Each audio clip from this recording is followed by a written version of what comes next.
I work at the National Institutes of Health at a high throughput screening center where we run large-scale experiments testing the activity of hundreds of thousands of molecules against a variety of biological assays.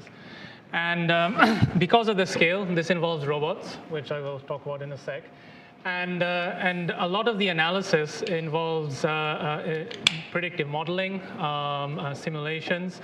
But one of the key things in the type of problems that we face from a data science point of view is the nature of the data types. And in this talk, I'm not going to go into really much detail about the chemistry and biology of what we do, but I'm going to try and focus it around the data science problems and challenges.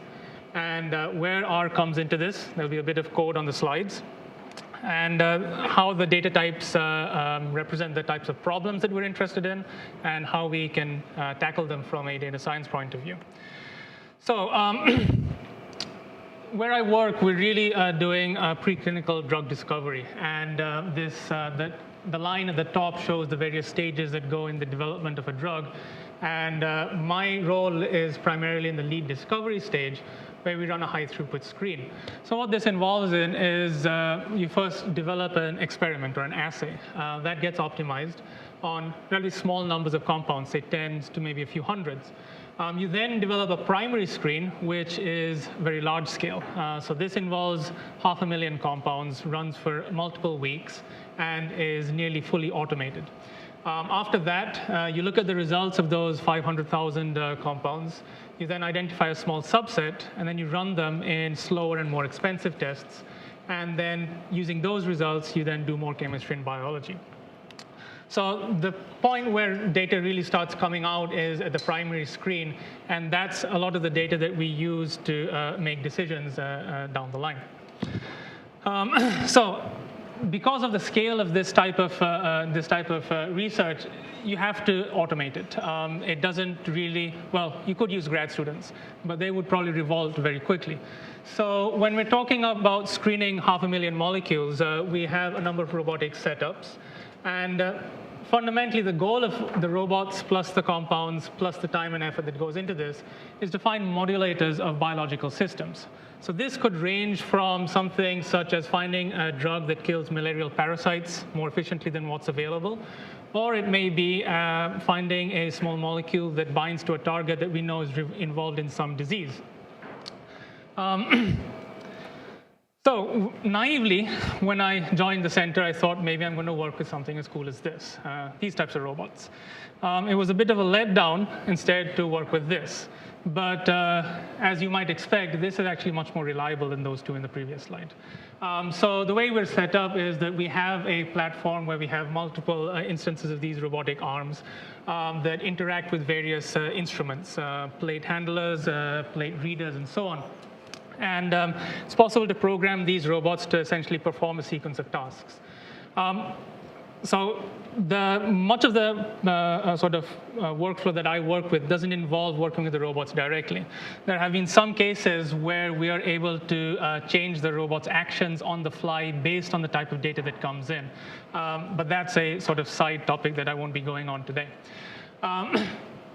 OK, so what is the nature of the HTS workflow in terms of the data that's coming out? So you start off doing a primary screen with, say, 300,000 molecules. And this is very fast and relatively cheap. But the downside is that it's not entirely accurate. You do get a certain proportion of false positives. So out of the 300,000 results, you try and identify those results that you think are true, the true positives, and then you take that smaller set, say about 1,000, and test them in a slower, more accurate, but also more expensive screen. That's what we call the secondary screen. And using the data that comes out of that primary screen as well as the secondary screen, we're in a position to build or use that data to, say, build models that we could use to predict what other molecules we could pass through these screens. Or if our model and data is good enough, maybe bypass these screens completely and just predict which molecules should go further down the stream. So there's obviously a lot of biology and chemistry involved in this, but at the same time, we face, at various stages, a number of data science problems, and you'll probably be familiar with these in your own domains. So Our data invariably is highly imbalanced. Out of 500,000 molecules, we'll have maybe 1,000 or maybe 2,000 that are actually true positives. So we're working on predictive models using highly imbalanced data sets. Global versus local models. If we have 300,000 results, does it make sense to use them all together? And I'll show an example where, at least in the context of chemical structures, that's rarely a good idea. Feature selection. We've already just talk about that. We could do it data-driven, just look at the data, or, which turns out to be the usual case, use our domain knowledge to sort of bias our feature selection. Clustering and enrichment is a common task. Similarity, this actually becomes rather philosophical. How do you define similarity of chemical structures? How do you compute similarity? And how do you do it very fast when you're dealing with very large chemical databases? And finally, one of the things, and I work on primary screening data, but at the same time, I'm embedded in a project that's looking to cure or treat a disease. So not only do we have chemical structures and numerical data from experiments, we have text data, papers from the literature, patents. We have images that need analysis. So the overarching problem, obviously, is integrating all these different types of data. And plus, we have genomic level data from other experiments that people have done. Where does R come into all this? So I sort of divided, sort of grouped the various stages or various tasks that one might perform in this type of environment. So you have data access. The bulk of our data goes into an Oracle database. Some projects use MySQL, Postgres, and so on. So R obviously provides you access to those. R, PubChem, and ChemBalar are interfaces to public databases of chemical structure and biological activity. So rather than go to the web page and download sort of zip files or even try and replicate the whole database locally, this allows you to query these public databases and quickly pull that data into your local environment. Quality control is obviously a big issue. If you're screening 500,000 molecules, that corresponds to sort of plates, each sort of about 1,500 molecules on a single plate. You want to make sure that the data that's coming off your instruments at least is decent. And if it is crappy, we want to know that we should redo them. So a lot of that turns out to be using spatial statistics. Do you see artifacts or patterns on the plates that you could try to correct or flag? So SPDEP happens to be a pretty useful package for that. Display HTS is a sort of specific package that that Merck, some people at Merck developed to sort of perform some domain-specific QC checks on this type of data. Chemistry, which is what I'm going to be talking about in the next few slides, is important because you get the numerical data from your experiments, but as it'll turn out, your X data is a chemical structure. So it becomes very handy to be able to handle chemical structures within our environment. You've got imaging, and when I say imaging, this refers to analysis of images rather than displaying images. So there's a number of packages there, and our flow site is written specifically for flow cytometry applications, which is another type of high throughput screening. Then you've got various visualization tools, and obviously data analysis, which is an endless list of R packages.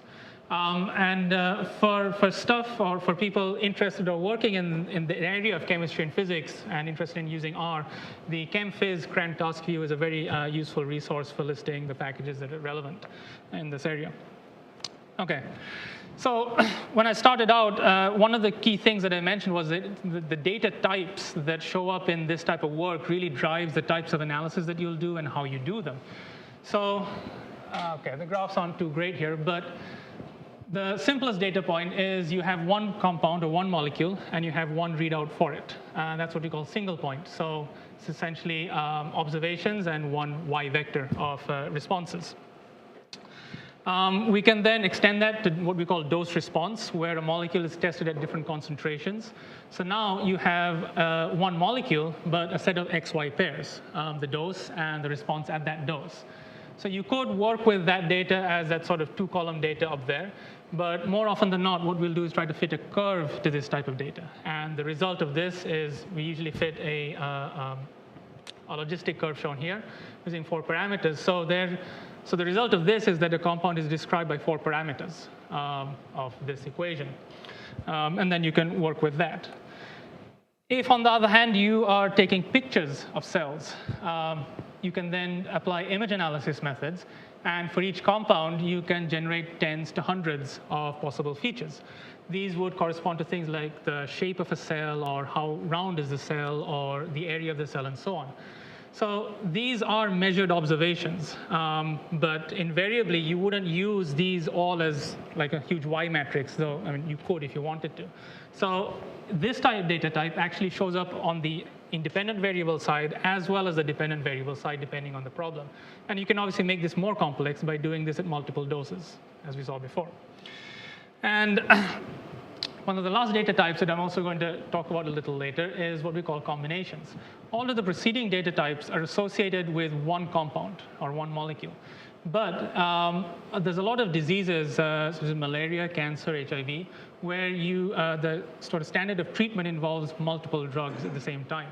So when we run some assays, we test drug combinations, say pairs of drugs, where the response for the combination is a matrix of readouts.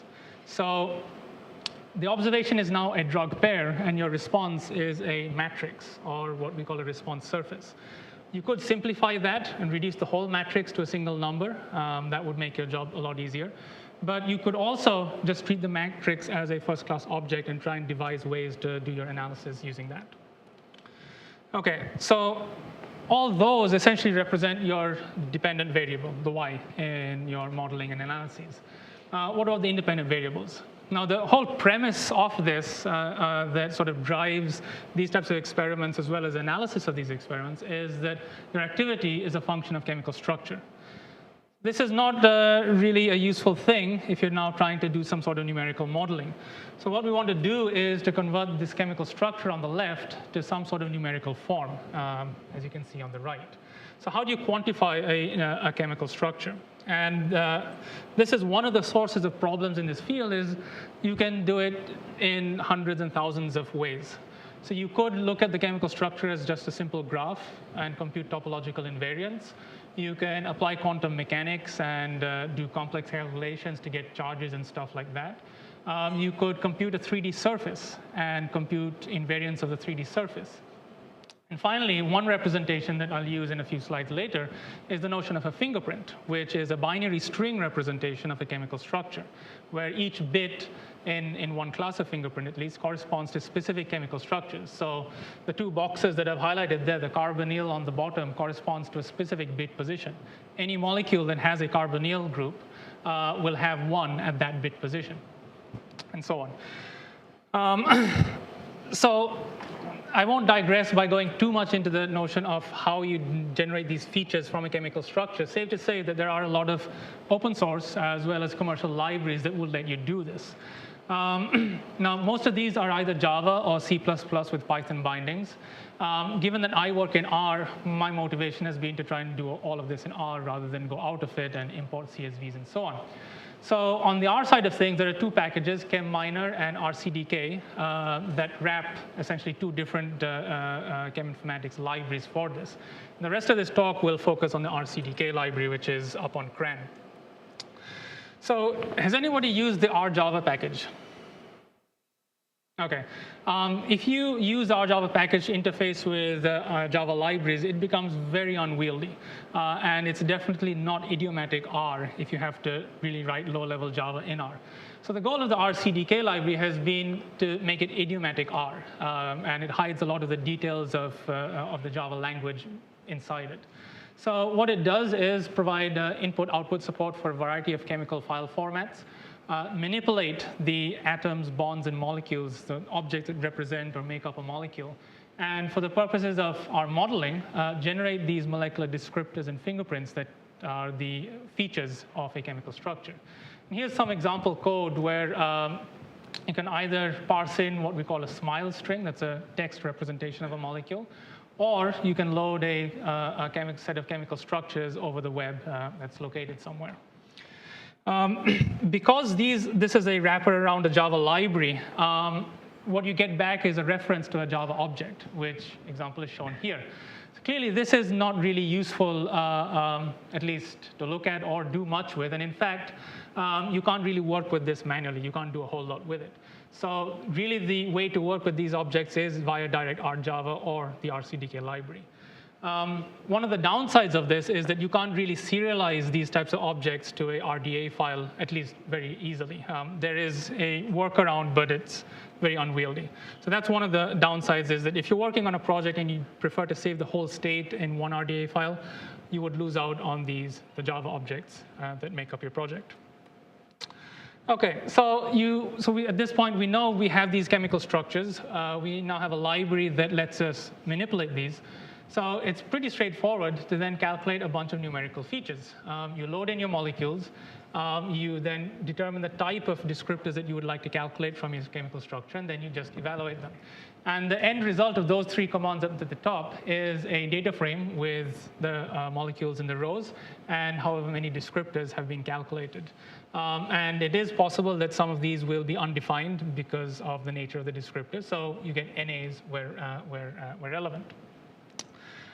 So this is one set of possible features that you can calculate, and you're now ready to essentially throw it at whatever R has for feature selection, prediction, classification, clustering, and so on. The other useful thing is the calculation of fingerprints, which, as I mentioned before, are binary string representations of a chemical structure.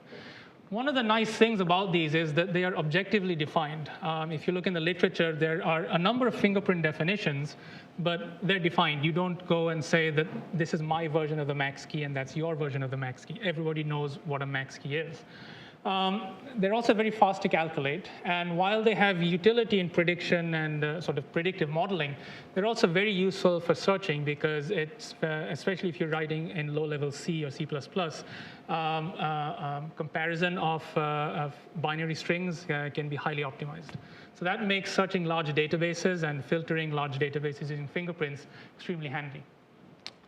So the RCDK calculates a variety of fingerprints that have different assumptions and different definitions. And what they all do is generate a fingerprint object, which is an S4 class that's implemented by the fingerprint package, also available in R. And these two commands, assuming you have a list of molecules loaded in, would generate the fingerprints for all of them at one go. What does a fingerprint look like? Essentially, it contains a title of the object, how long this bit string is, and some other metadata, plus a list of the bits that is set to 1. So you're not storing the whole bit string, just the bits that are on. And once you have this, the fingerprint package contains a variety of methods that let you compute similarities. It implements about 25 similarity methods, generate various summaries, perform logical operations, and so on. One use case that might place this in context. So the Campbell database is a public database of structures along with measured biological activities. So what this code is doing is looking up one of the assays on Campbell, pulling down the assay data, and then the assay data contains a list of compound identifiers. So next, we then have to pull out the compound details based on each of those identifiers. So once we've got the compound details, we can construct actual molecule objects within R. We calculate their fingerprints and generate the similarity matrix. So this is a pairwise similarity matrix using the Tanimoto coefficient, or the Jacquard similarity. And because this is a similarity and our clustering methods require distances, we then convert that to a distance matrix and perform a clustering. Now, the key goal here is that what you would hope for is that you have clusters of molecules that are structurally similar, and the activities of those within those clusters should also be somewhat similar. Because the underlying chemical principle here is that molecules that look similar also behave similarly in a biological system. And I've skipped out the code that actually generates this figure, but what it does turn out is that there is some degree of clustering in the set of structures here. And if you cut the tree at a high enough point, there is some degree of activity enrichment. Here, the labels are colored so that green is the most potent and red is the least potent. So on the left-hand side, you see at least 1 or 2 groups that are mainly green. As you go to the right-hand side, there are 1 or 2 groups that are more red. So once you have the ability to manipulate chemical structures and sort of characterize them, plus access to the data, you're ready to throw and whatever R has to sort of explore the data in different ways. Another example is the comparison of data sets. So one of the tasks that we're faced with from time to time is buying new molecules. So right now we have in our collection, say, about 600,000 molecules. What we'd like to do is enlarge that collection with different things that we don't have. So we can pay a lot of money to various vendors, and they'll send us 100,000 molecules. How do we know that there isn't a whole complete overlap between what they're sending us and what we already have? Or are there subsets that we can pick and choose to fill up holes in our collection?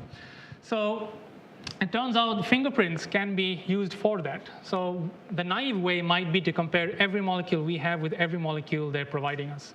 A very naive pairwise comparison, which doesn't work. But the other approach is to essentially summarize the bit distribution within the fingerprint representations. So if you have a collection of molecules, say 3 of them here with, say, 3 bits, you can simply count the proportion of ones at each bit position.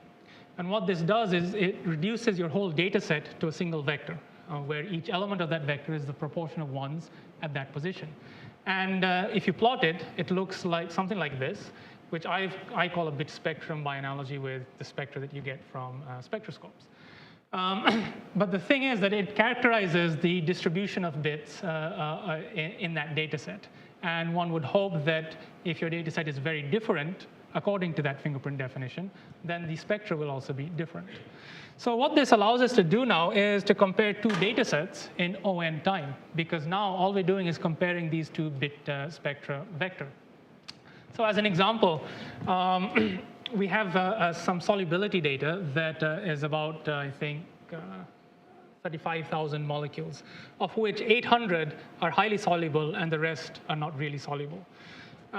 When we try, we can obviously go forward and try building predictive models with this. It's not trivial because it's so imbalanced. But one thing to see is there a difference in the structural characteristics of this 800 versus the 30,000? And when we calculate the 2-bit spectra for the 2 sets and then take that difference, we get something that looks like this. And you can see that if the 2 data sets are identical in terms of the bit distributions, that line should be more or less flat at 0. But clearly, there are significant differences at certain bit positions. And then we can go in, and since these bit positions correspond to specific features, we can decode them and essentially say that the solubles, or the group of soluble molecules, appear to be enriched in one specific feature compared to the insoluble molecules. OK. So at this point, you have your Y data, you have your X data, and you're ready to model. But I'm not going to really talk about modeling because most of you, I assume, do a lot of that in your day job. And now that you've processed or been able to handle chemical structures, you essentially have pure numerical data, and you're ready to throw everything that R has to it. But what I do want to raise is 2 issues that are of particular interest to us and sort of make us worry from time to time. So building the model is the easy part. With packages like Caret and Caret Ensemble, you can basically use everything that R has with one single command. But one concern that we have is, does the model generalize? And you can certainly do things like cross-validation, bootstrapping, et cetera, and get those statistics that will tell you that it's supposed to generalize. But does it really? This becomes very important when you use these models in practice, and it has economic and safety ramifications in various regulatory settings. For example, Europe has a program that is trying to reduce animal testing in favor of using predictive models to predict whether a molecule is toxic or not. And this can lead to a lot of money either gained or lost by companies who use poor models. So for example, if we build a model that trained on the chemical structures on the left, even if you don't know any chemistry, it would probably not make much sense to have a prediction set using structures shown on the right. Everything on the left has rings, and they are what we call aromatic. On the left-hand side, at least 2 of those cases don't have rings at all. So does the model really know anything about a straight chain molecule? Probably not.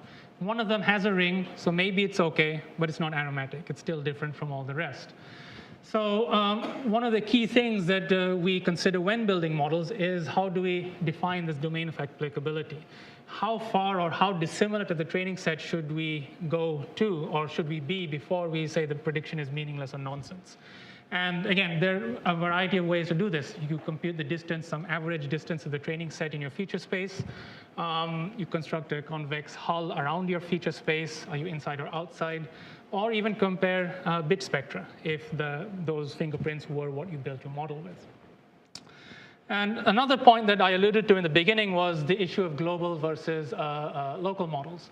Obviously, from what we've been hearing, a lot of you have big data issues to deal with. And to be honest, bioassay data is not really that big. Much of it I work on my laptop, and in a few cases, I have to go to a cluster. But can big data be too big? And one example that we ran across in the recent past was this assay of nearly 60,000 measurements of aqueous solubility. So it's clearly not very big. But when we built models for the whole data set, which was first of all imbalanced, it didn't really perform very well. And one of the things we did was to look at the distribution of these molecules in the feature space that we were using. There's 166 binary features. And if you see here, it's clear that there is some form of clustering, and even within the two clusters, you can see some degree of separation. So in this case, we went to multiple local models, which individually perform much better. And obviously, you can then start arguing that if you are local enough, you just overfit each data point, and that is true. But that's something that is usually a trade-off during the model development process. And when we talk about chemical structures, a single feature in a chemical structure can wildly change its biological activity. And that essentially is what you'd call a discontinuity in the surface of these responses. So that's something that really trips up a lot of predictive models in this field. OK. Moving on to the notion of response surfaces. So one of the data types I alluded to was that of a matrix of responses for a combination of drugs. So a number of screens that we run involve drug combinations. And why do you do that? So at the very sort of at a clinical level, if you are able to use lower doses of two drugs, you usually have lower toxic effects. And that's good for the patient. But from a basic science point of view, it allows you to probe pathways and look at signaling mechanisms. And in many cases, using combination of drugs allows you to avoid resistance to any given drug and so on. So this type of screening is important. A number of companies have done this, and our institute now has a platform to doing this in high throughput, where the data becomes public. And the way that you do it, essentially, is you take two drugs at different doses, shown here as in this matrix form, where one drug is on the x-axis at the bottom, another drug is on the y-axis at the right, and each of those drugs have individual concentrations. The remainder of the matrix is then a combination of the two drugs at their corresponding doses. So what you end up with is something that looks like this. This is a series of combination responses for 16 drug pairs. I won't go into the details of how you construct these. There's a number of ways. But suffice to say is that we generate these in large amounts. So one way of dealing with this data is to convert it to a single number. These response surfaces measure something what is called synergy. And it's possible to define a number of metrics for that value. And you could do it that way. Turns out that synergy metrics are largely degenerate or not very discriminatory. And it's useful not to throw away all the details in these response surfaces just for one single number and ease of making your life easy. So some of the things that we then want to do are, can we define some sort of similarity of response surfaces? Can we then cluster response surfaces directly rather than converting to these simple metrics? You might ask, why is it important for us to determine similarity? So it turns out that during the course of this project, we came upon this drug called Vargatef, which was combined with another drug. And it gave us a response surface shown on the left-hand side. That's that big one there. And you can see that the black means no response, and red means high response or full cell killing. And you can see that it has a nice sort of smooth gradient across that block. On the other hand, another set of drugs shown on the right-hand side, which all hit the same target as Vargatef, also tested in combination with the same drug as Vargatef, have very distinctly different combination responses. So being able to define some measure of similarity, and we found out this by scanning through a list visually of about 2,000 combinations, which is okay when you have a few of these projects. When you have a large pipeline that's always generating this type of data, manual scanning doesn't scale. So how could we define some sort of similarity that would show us that this one is different from all of those, but more importantly, what is it similar to? It turns out, and okay, I don't have that slide, but it turns out that it was in fact similar to another class of drug which hit a different target. And when we ran experiments, it turns out that this drug also happens to hit that target, which was not reported when the original discovery was made. It's what is called an off-target effect. So this is a very nice example of where the response surface was something we didn't expect, but then being able to pull out other similar response surfaces allowed us to explain some anomalous biology underlying this type of response. So how do you decide when two of these response surfaces are similar? So one way is to essentially fit a parametric model to the surface itself, because really what we want is the shape of the surface, and it becomes more apparent if you view these matrices in 3D.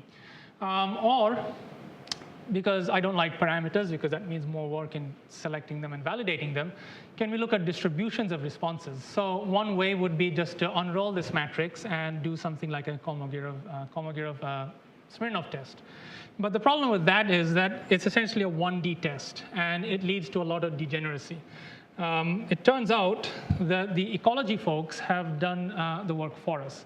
There is something called the Sirjala test, which allows us to compare population distributions over a spatial grid. Essentially, if you replace our readout with if you consider our readout to be the value or some value of population, we essentially can just directly dump our matrix into the Sirjala test and compare any two blocks. And it turns out that this is less degenerate than just considering 1D distributions. And you also get a p-value using a resampling procedure, and that sometimes makes people happy. So essentially what we've been able to do is, given any two response surfaces, we can calculate a similarity value for them. This allows us to do stuff such as clustering these response surfaces. And again, I won't go into the biology, but it turns out that when you do cluster these response surfaces, they make biological sense. A number of the clusters are enriched in biological processes and activities that make sense in terms of what we were looking at here. You can go one step further. We can consider something like combination space. So up till now, we've been testing compound combinations in one cell line, say one type of cancer. But it's very useful to try and generalize over different types of cancers. So you run these experiments on multiple cell lines. So now a given compound combination is tested in, say, 10 cell lines. So you have 10 response surfaces for that. So we can then flip that and ask, in terms of these combination responses, what do the cell lines look like? So you could choose a set of marker combinations and define a cell line in terms of the response surfaces for those marker combinations, as shown here. So each vertical column corresponds to, say, five combinations that we think are representative. And so a cell line is a vector of combination responses. The question then is, how do we compute the, say, the similarity of cell lines or vectors of response surfaces? And this is where things start to get tricky, and you really are stuck until you have orthogonal data. Because you could take the average, the mean, max, or any form of aggregation function and define some similarity. Using that, you can get different clusterings. This is, for example, one data set where we have about 16 or maybe 20 cell lines. And depending on how we define the similarity in combination space of any two cell lines, you get different clusterings. And at this stage, without any orthogonal data that actually tells us that two cell lines should be similar or not similar, you can't really choose an appropriate solution at this point. So this is an exciting data type that finally is being publicly made available in bulk, and there's a lot of interesting things you can do with it. Finally, the last type of data that I'd like to talk about, or representation rather, is the role of networks in the type of data that we work with. So, I mean, network representations are ubiquitous, and the popular literature as well as the academic literature is filled with lots of pretty pictures. question is, do those pretty pictures necessarily translate into actionable results? So in chemistry and biology, networks are very common because you have proteins that are interacting with each other, genes that are part of various parts of pathways that control various sort of phenotypes and so on. When you have these low-level molecular data networks, and then you link them up with higher level, say, clinical data or more or physical phenotype data sets, we start getting into the actual space of massive networks.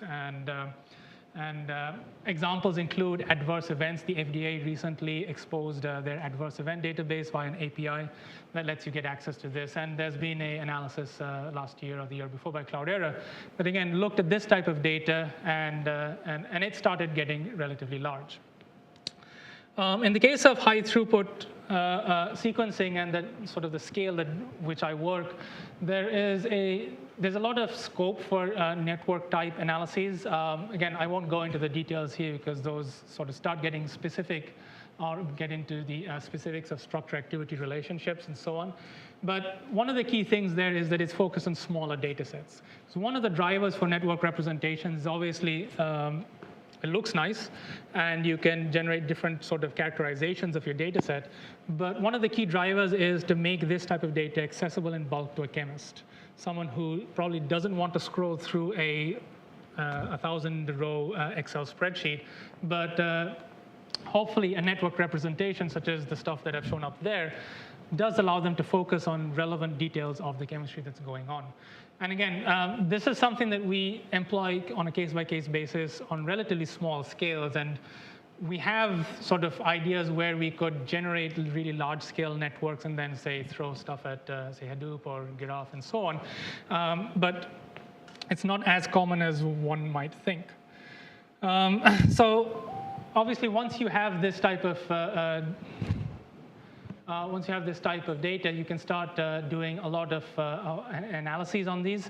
Network-based similarity that starts letting you look at clusters of molecules and sort of abstracting the common features that represent that cluster, and compute various types of network metrics, which you could then feed back into some sort of predictive model and so on. It does turn out that the combination data that we've been using, or the combination data that I showed, lends itself very naturally to a network representation, because each observation there is two individual molecules being tested together. So in one sort of style of experiment that we run, we have a collaborator who has a drug of interest and is interested in seeing how it interacts or how it combines with a library of molecules that we have. It's about 2,000 molecules. So this is a type of experiment that we call a 1 by n. So it's one molecule versus a library of 2,000 molecules. And if you draw the graph, which unfortunately doesn't show up very nicely here, you have that one molecule in the center, and all the other molecules in the library arrayed around it. And an edge is defined between two molecules if they're tested in combination. So this is actually not very interesting because it's the sort of canonical star graph. You have one molecule connected to everything else. And yes, it possibly leads to a nice picture. You could throw it into something like Cytoscape and so on and sort of explore subsets, but not particularly interesting. What would have been interesting if it showed up better here is when we consider a bunch of molecules combined with a bunch of molecules. So an M by N or M times N type experiment. So in this case, this is an example which had about 60 molecules that were tested in an all pairwise fashion. So that led us to 3,600 combinations. Okay. So if you draw a graph, obviously everything is connected to everything. You get this gray blob down here. Now, there are various ways that you can simplify this. You could look at individual molecules or individual classes of molecules and look at their neighborhoods, characterize those numerically, and say compute similarities like that. Or it turns out there's one specific question that is useful for us, and it gets answered immediately because of the network representation. Before that, comparing neighborhoods. So in this example, we have one drug that's in the center that has been tested in 3 malarial parasite lines. And there is a color coding to these circles, the circular nodes corresponding to different types of drug classes, ion channels, antimalarials, and so on. And the interesting thing is that once you have this, for any given drug, you can generate these 3 star networks. And you can then compute some sort of similarity measure between these networks. If it were a more complex network that had more interconnections, you could even do something like a maximum common substructure and identify interactions that are common across these cell lines, which might be indicative of some common mechanism, common biology. So this is one representation that not only lets you visually identify relevant items, but also opens up a whole host of analyses that become useful in exploring biology. But if you recall, this graph that you have to see in your head is all pairs. So you have 3,600 combinations here.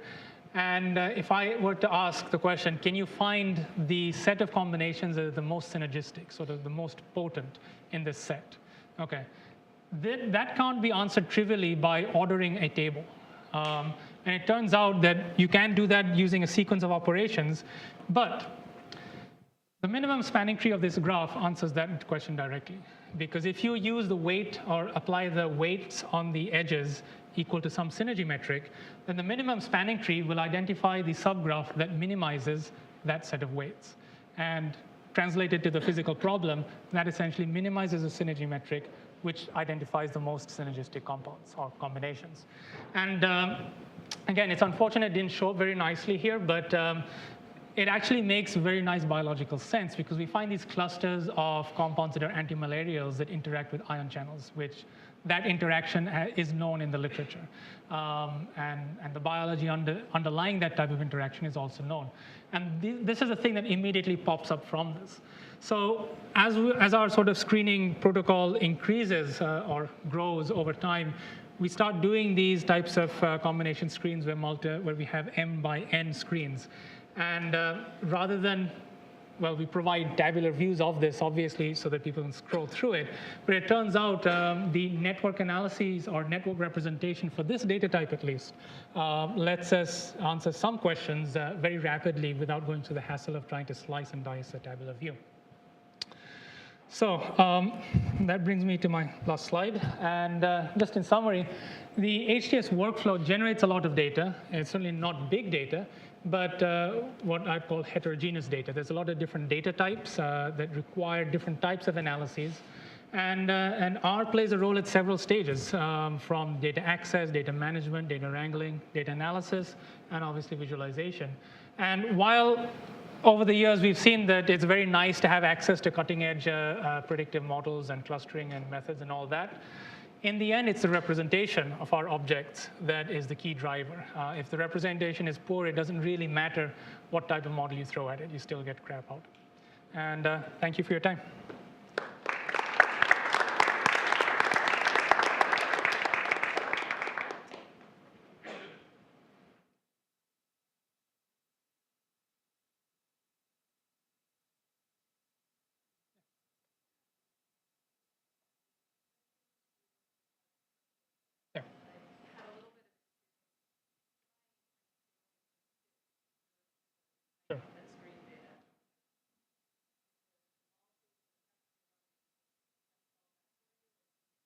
Well, no, so you still face the problem, and this is actually an open problem for us as well. So we do run those imaging screens in dose response.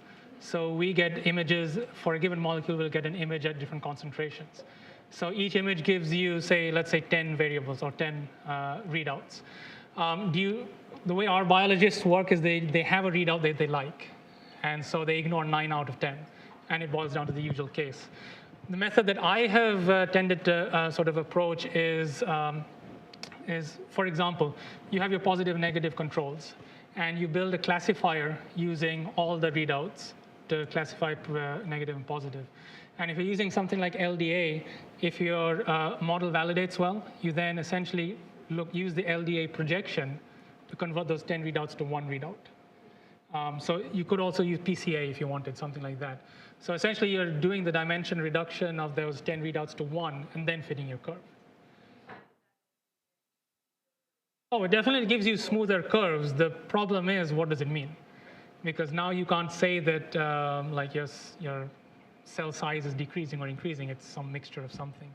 But for modeling purposes, it's definitely beneficial.